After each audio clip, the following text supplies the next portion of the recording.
You do work in red light therapy. I'd love to learn more about what is it? How does it work? Talk about the basics of why it's so effective and what you believe about it.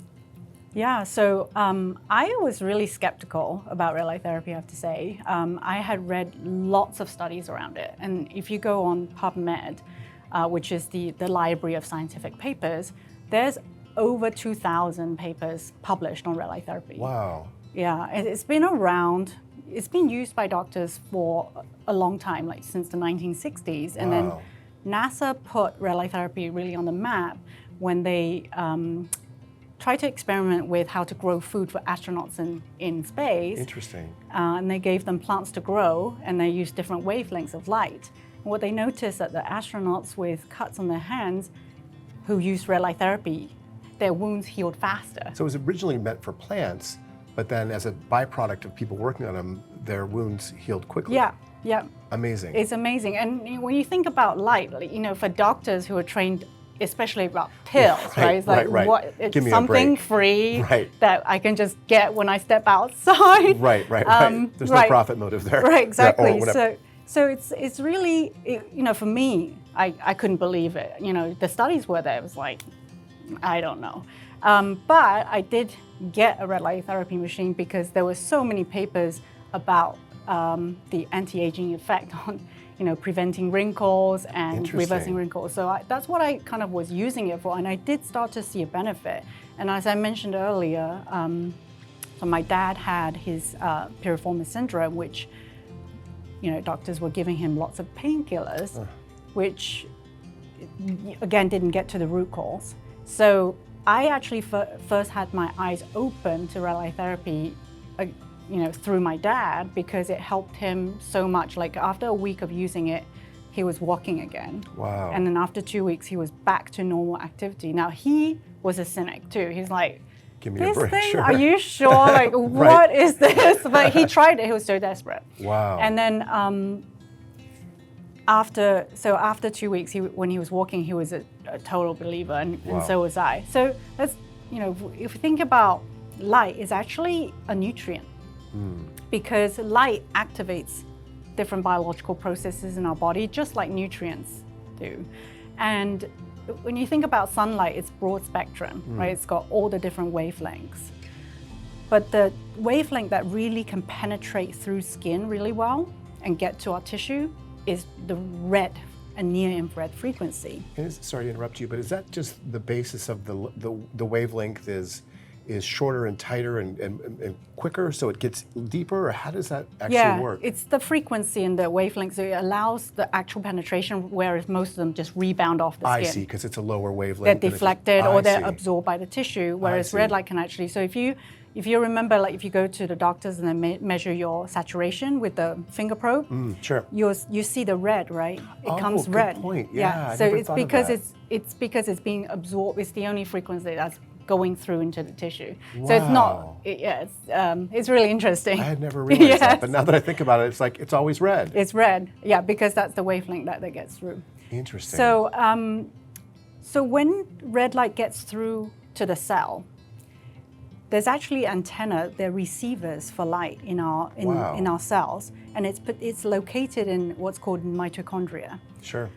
So for those people who don't know mitochondria is, remember back to so it's like the engine of the cell. It's the energy source. Is exactly. Okay, got it's the battery. Got the battery. Got it. Yeah. So we learned that in biology at high school. Yeah. It produces energy for the cell, so the cell can function. So think of it as the currency that the cell kind of uses to produce the function. So in the brain, it helps us think and remember things.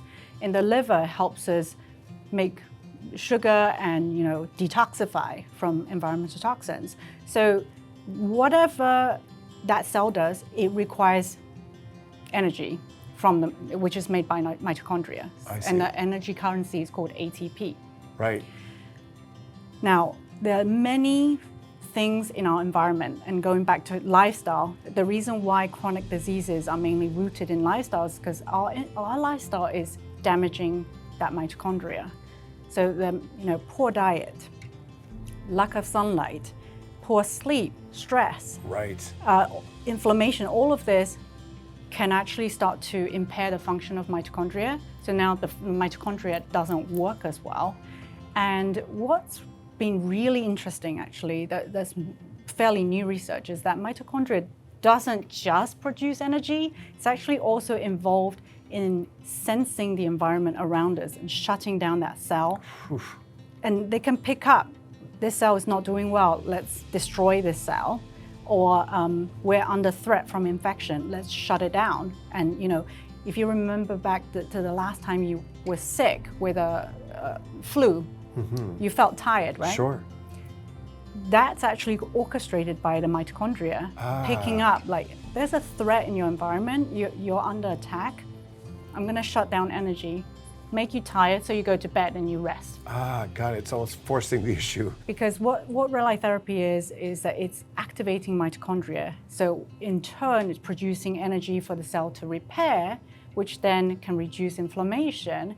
And a lot of people who are in pain have been told by their doctors to take turmeric. Sure. Right? There's a lot of turmeric supplements on the market tackling pain, inflammation.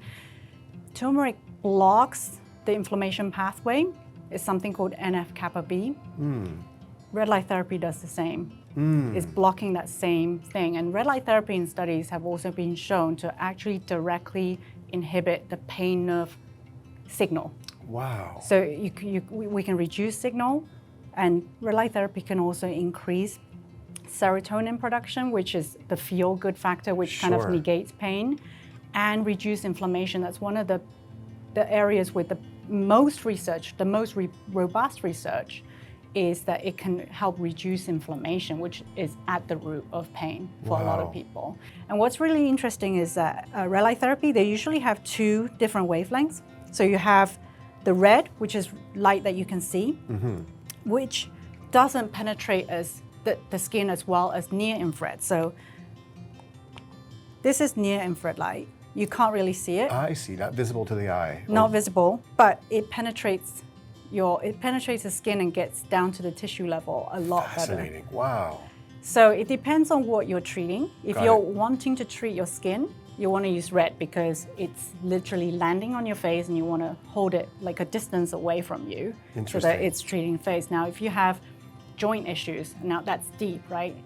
Now you want to use near infrared and you want to hold it as close as possible to allow that penetration to go through. Super fascinating. Yeah, the whole topic of light is interesting because I read about how we're on our phones at night and we're getting ready for bed and we have our iPhone here and it's just shooting light into your eye and Yep. there are glasses that you put on that are blocking that stuff. Yes, So the circadian rhythm is really important actually in regulating all of our biological processes. And even, has been shown to cause inflammation, which can then lead to Fascinating. pain as well. So Yeah. light is actually really important, underlooked and under-talked about. yeah. Well, I feel like in the short amount of time that I've got to talk to you, I've learned so much. So I just want to thank you for sharing all this information. Of course, because it's a been really pleasure. amazing. So Thank thank you. you for Thank you for coming out and having thank- me.